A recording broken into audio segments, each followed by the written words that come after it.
Hai teman-teman, selamat datang di channel MGB Garden. Di video kali ini saya akan masih bercerita tentang mint teman-teman. Ini dia sudah ada di depan saya mintnya. Kali ini saya akan bercerita tentang bagaimana cara memperbanyak mint dengan cara stack di dalam air atau lebih kita kenal sebagai water propagation. Seperti apa caranya? Ikutin terus videonya.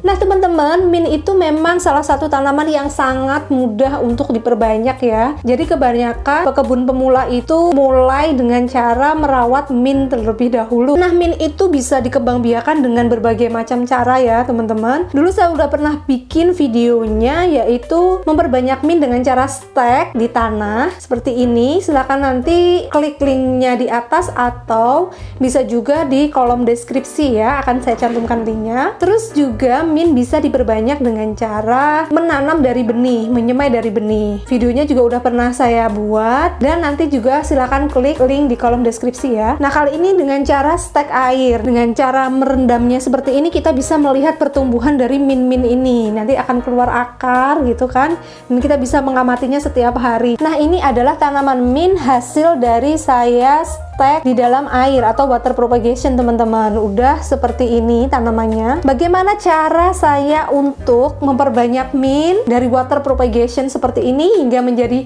seperti ini? Simak terus videonya.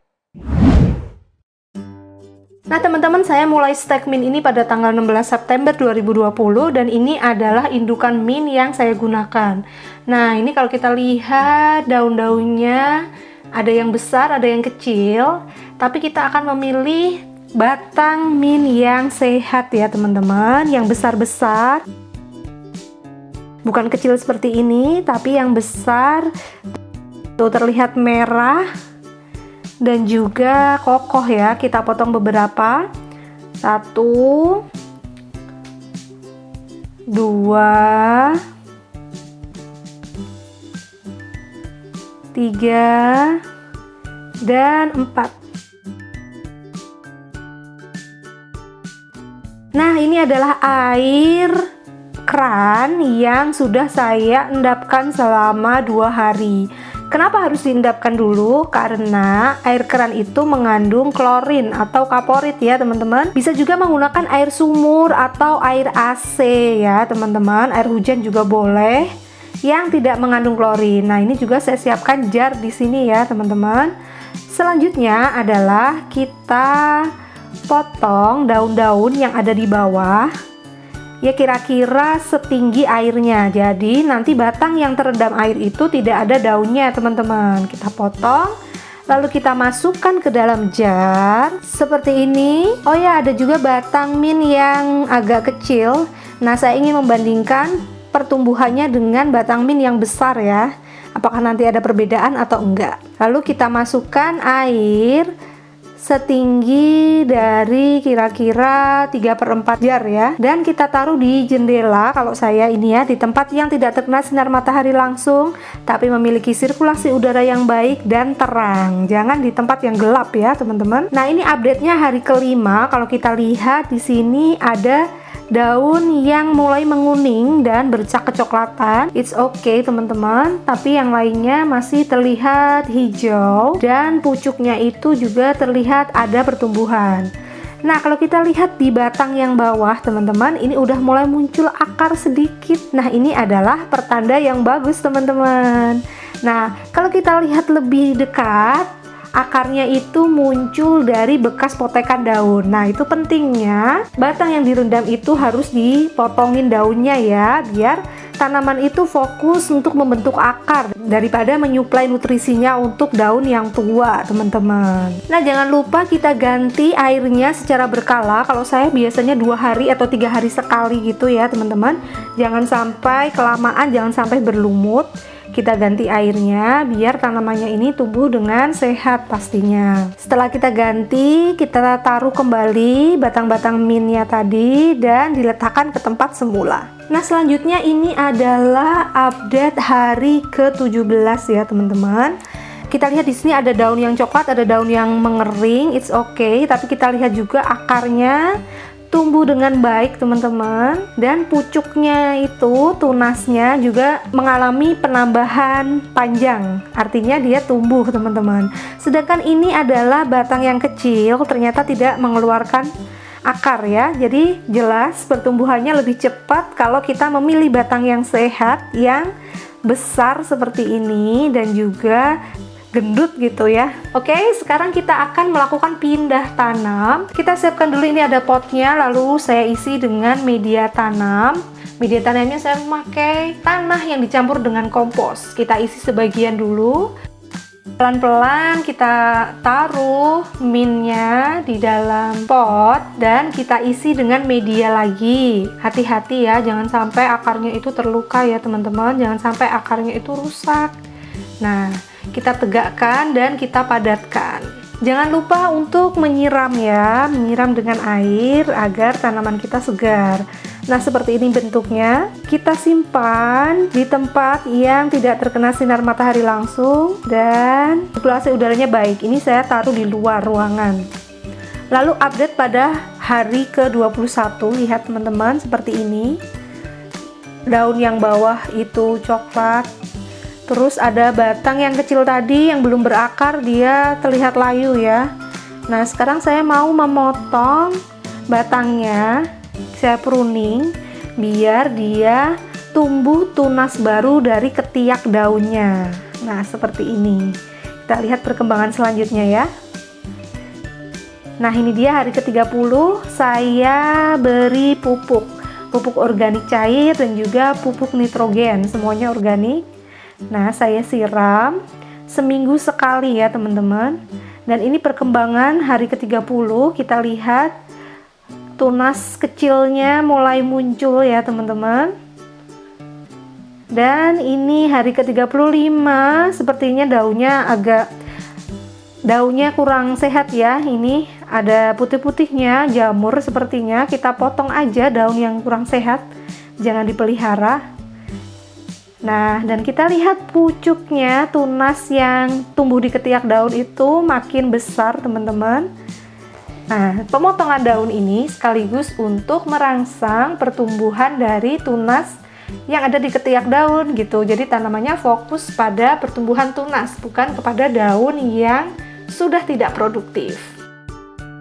Selanjutnya ini hari ke-37 adalah saatnya untuk kita memupuk ya, pokoknya istiqomah seminggu sekali. Seperti ini penampakannya, daunnya mulai terbuka ya, mulai membesar, mulai ada tanda-tanda pertumbuhan yang menyenangkan.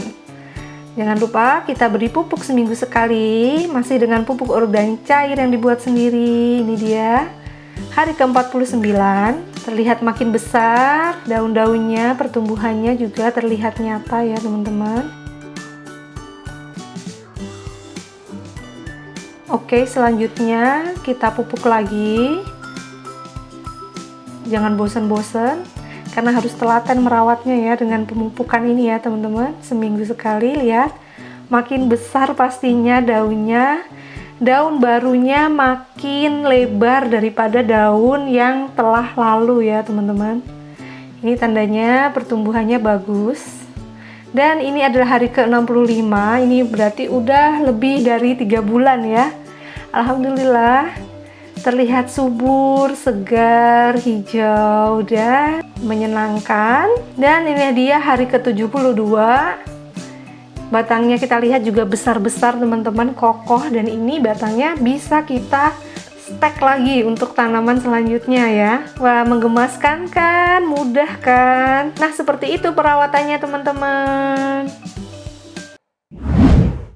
Nah itu tadi teman-teman videonya step by step caranya untuk memperbanyak mint dengan cara water propagation. Nah beberapa hal yang perlu diperhatikan ketika kita ingin merawat mint di dalam pot kecil seperti ini atau di dalam kontainer adalah yang pertama, kita harus rajin memupuk teman-teman, karena ini kan kecil potnya, sedangkan mint itu adalah tanaman yang cukup pesat pertumbuhannya, jadi dia memerlukan asupan nutrisi yang banyak atau asupan unsur hara yang banyak. Kalau potnya kecil otomatis tanahnya kan juga sedikit, nah persediaan unsur haranya juga sedikit, jadi dia harus sering dipupuk. Nah pemupukannya itu saya biasanya menggunakan pupuk organik cair yang dibuat sendiri, jadi videonya udah banyak saya tampilkan. Setiap kali gardening diary itu selalu saya tampilkan membuat pupuk organik cair ya. Juga ada linknya, nanti akan saya taruh di kolom deskripsi ya, cara membuat pupuk organik cair dari limbah sayur dan buah yang ada di rumah kita. Hemat banget teman-teman, dan itu diaplikasikan seminggu sekali untuk tanaman mint maupun tanaman-tanaman yang lainnya. Terus tips yang kedua adalah pemangkasan. Jadi pemangkasan itu untuk mint bagus banget teman-teman. Nah kalau udah seperti ini teman-teman, ini udah cukup rimbun ya, udah seperti ini,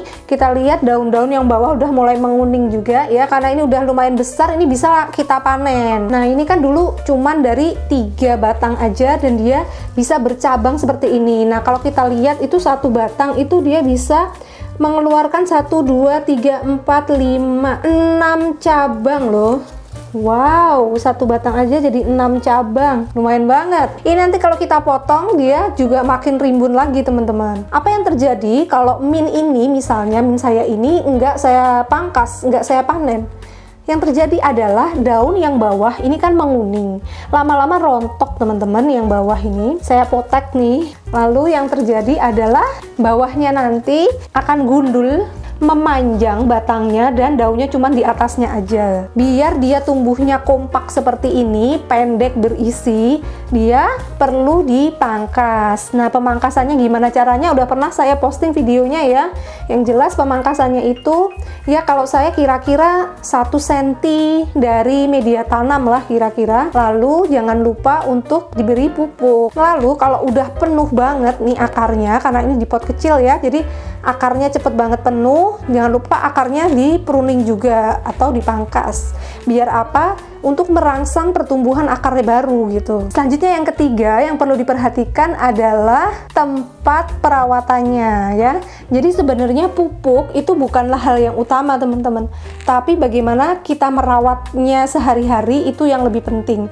Jadi misalnya kebutuhan cahaya, kebutuhan sinar matahari itu yang paling krusial dalam merawat setiap tanaman ya. Kalau mint ini sukanya di tempat yang terkena sinar matahari langsung penuh seharian atau terkena sinar matahari langsung sebagian. Kena sinar matahari langsungnya itu 4 jam per hari gitu ya, minimal 4 jam per hari. Tapi jangan sampai dia nggak kena sinar matahari langsung sama sekali. Nanti efeknya batangnya akan panjang-panjang dan daunnya akan kecil-kecil teman-teman kalau kekurangan sinar matahari, karena tanaman itu memerlukan sinar matahari untuk fotosintesis, memasak makanan, untuk tumbuh makanannya gitu. Jadi kalau kurang sinar mataharinya dia cenderung memanjang, itu sebagai reaksi dia untuk mencari sumber sinar gitu. Lalu kemudian mint menyukai media tanam yang lembab ya teman-teman, jangan sampai dia kekeringan, karena kalau sampai dia kekeringan dan mengakibatkan daunnya sampai layu, biasanya ketika dia disiram lagi, oke dia akan seger. Tapi biasanya ada sebagian daun yang nggak bisa bertahan, jadi dia akan kecoklatan gitu atau malah kering gitu. Jadi usahakan jangan sampai mintnya itu kekurangan air ya, karena dia cukup suka air. Nah itu aja sih sebenarnya teman-teman tipsnya, nggak banyak-banyak. Jadi yang tidak kalah penting adalah telaten dan juga sabar ya teman-teman. Nggak ada tanaman yang ujuk-ujuk langsung bagus gitu ya. Kalau kita merawat tanaman justru prosesnya itu yang harus kita nikmati ya. Dari tanamannya yang belum apa-apa, yang ini belum ada akarnya, kita rawat hingga dia menjadi tanaman sehat seperti ini. Jadi kalau teman-teman mungkin gagal sekali mencoba belum berhasil, kedua belum berhasil, jangan putus asa ya teman-teman, sabar dan juga telaten. Oke teman-teman, semoga info kali ini bermanfaat dan sampai jumpa di video-video selanjutnya. Bye.